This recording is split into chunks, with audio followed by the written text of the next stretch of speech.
Beautiful. All right. We are live. This is good. Hey, it's Russ here from Bez Arts Hub. I've got the lovely John Wort Hannam out on tour.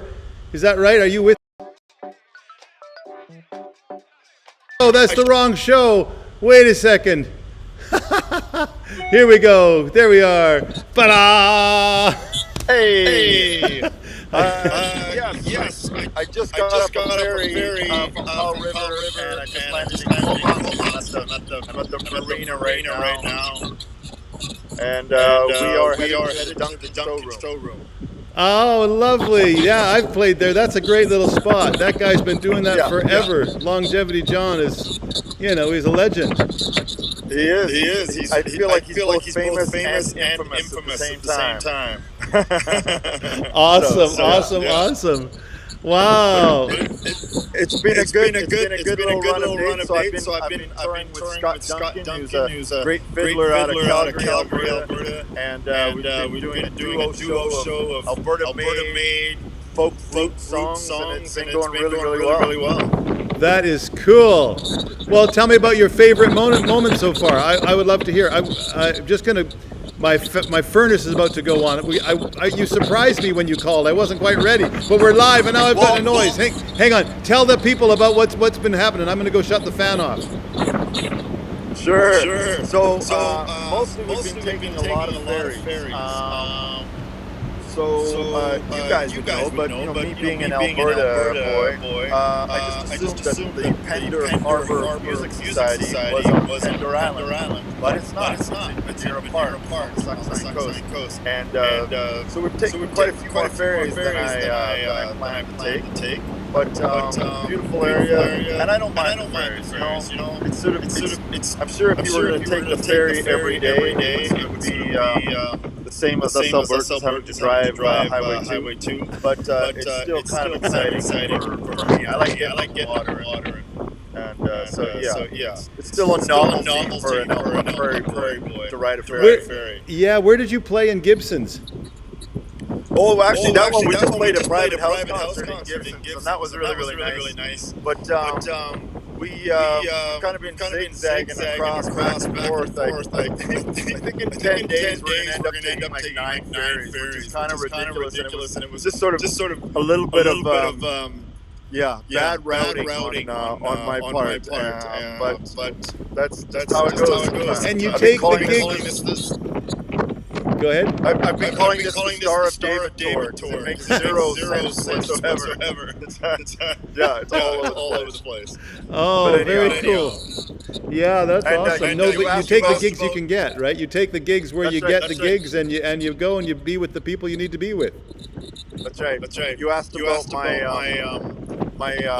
favorite moment on the tour, and it actually has nothing to do with music. I had probably the best seafood chowder I've ever eaten in my whole life, and it was in Gibson at a place called Smitty's Oyster House.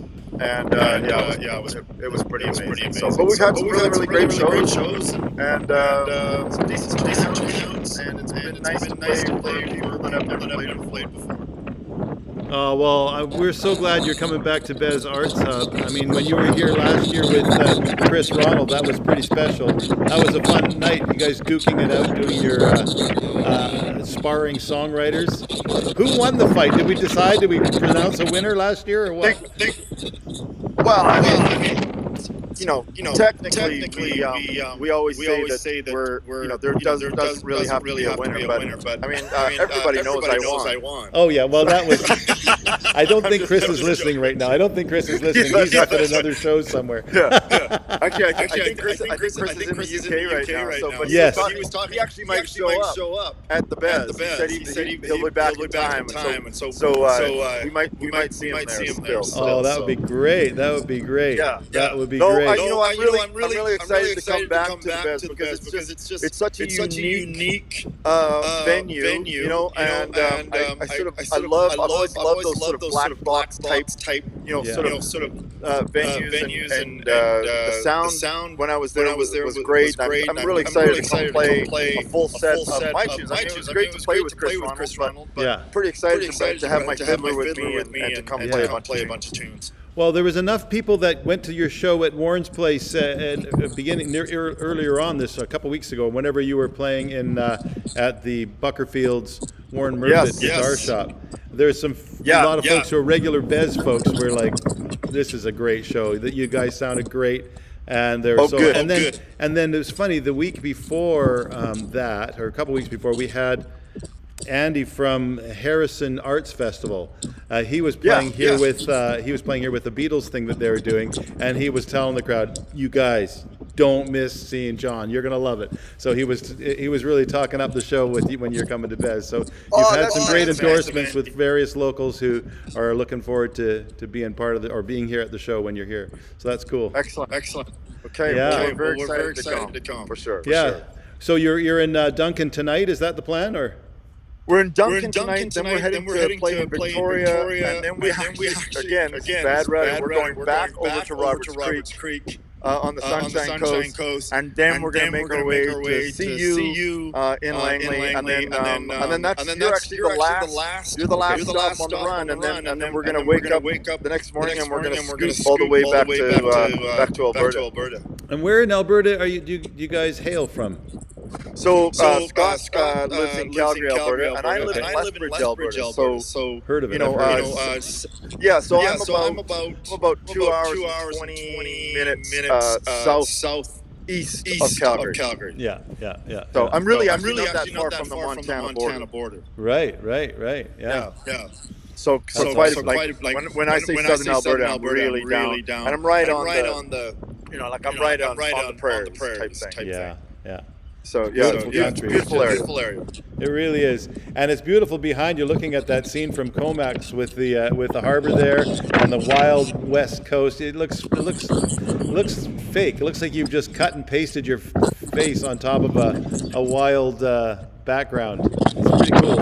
I was born in the UK, so I feel very at home in this weather.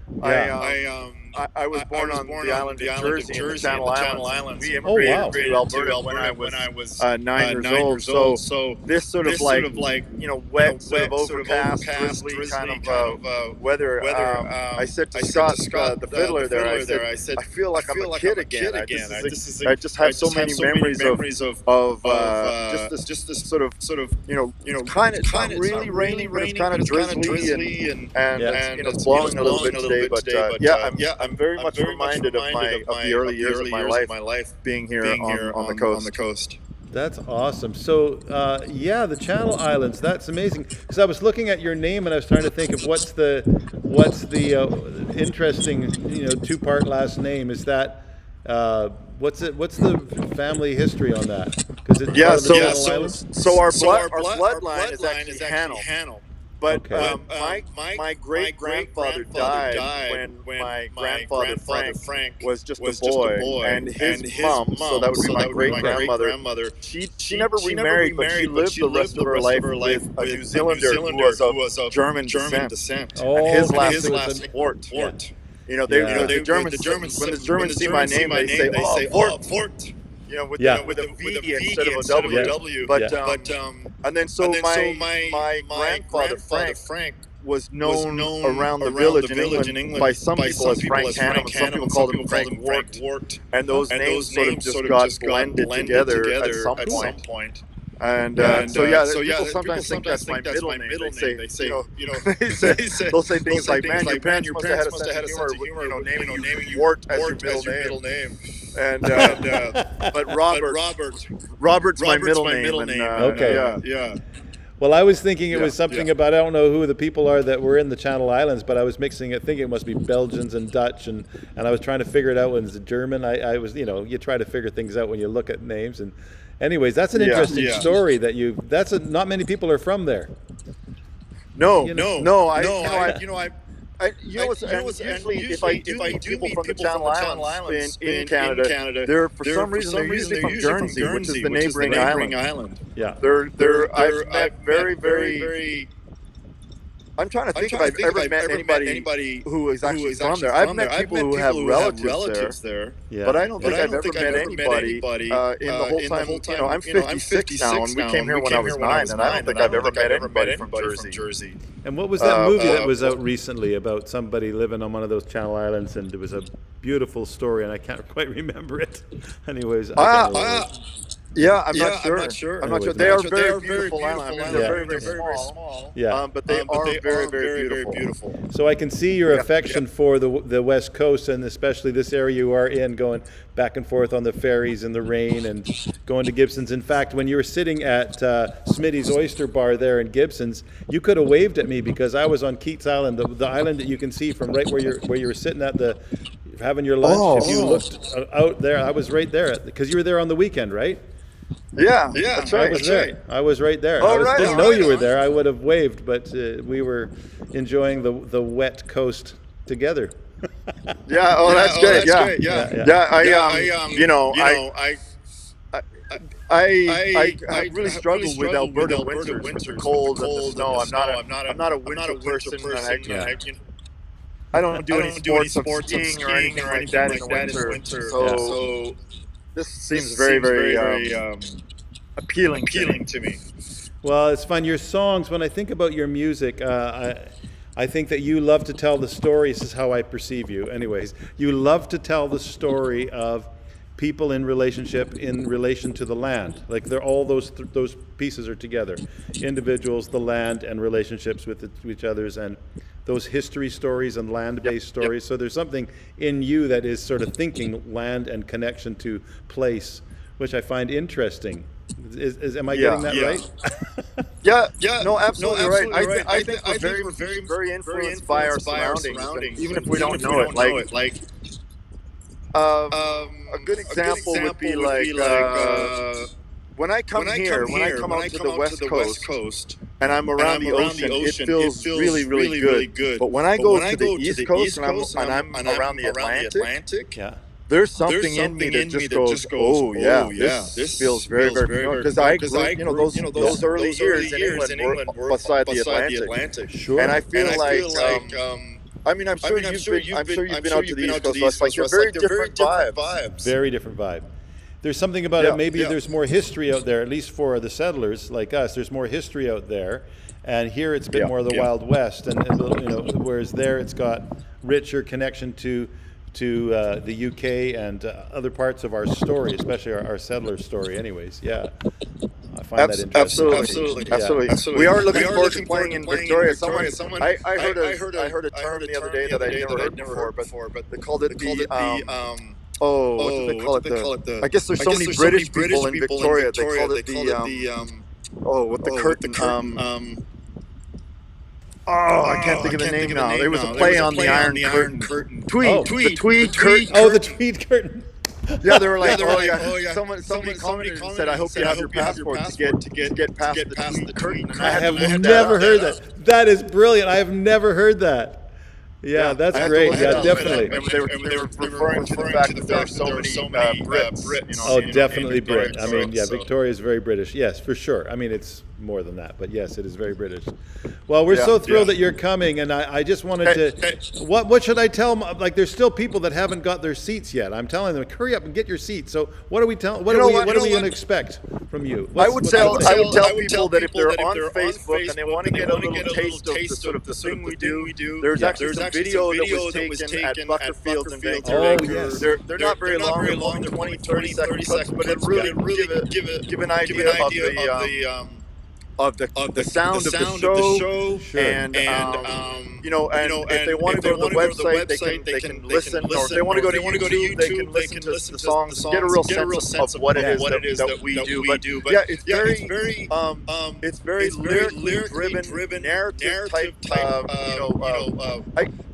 I guess it's folk music, but sometimes I'm hesitant to use that word because I don't want people thinking, it's going to be a lot of sort of ballady type stuff, and it's not. It's a whole lot of up-tempo stuff as well. So it's really mixed.